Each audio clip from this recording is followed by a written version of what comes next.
Pogi. Bisa paka kanya kwa Ramogi ya batu kabidi de daktari mar Sudan da wacho ni utied paka kabidi. Gomie computer.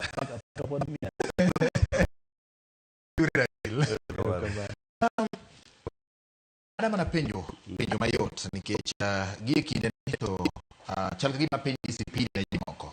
Gin gik mane gi ok par ni nyalo timore.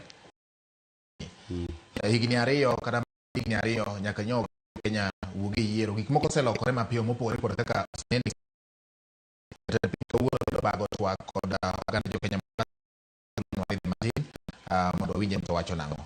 Ka ok kamano piny Kenya ni kama chalo nade gie sani chiegni higni ariyo nyaka ne owuogi yiero mag 2022. Willis. An ing'e ni gima kwongo wacho. Yes. Kane aloso kamera mang'eny. Nandiko ni Ruto osego piny dusa. Ruto go piny dusa adier.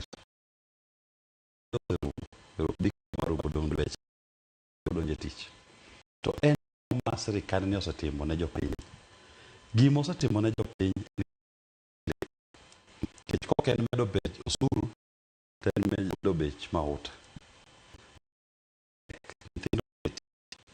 Edu afya ogoli. Linda mama ogoli.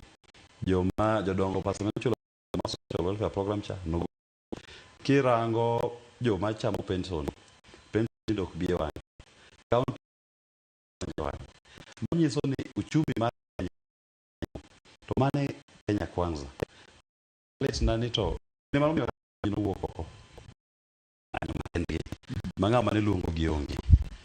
To kirango response duoko ma Ruto chiwo ne gik moseketho pinyni en dhi manyo yawuotwa ni makoro wang' jopiny ni koro okawo Mbadi accountant otero treasury ni okawo Wandayi wuod Ogunja otere mauta.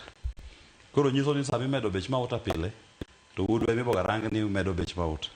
Kimedo osuru to wuodwa Mbadi emibone ni medo osuru. Koro gik mane biro godo maricho ka kuok mar Ruto ni okawe to koro bole ni jothurwa.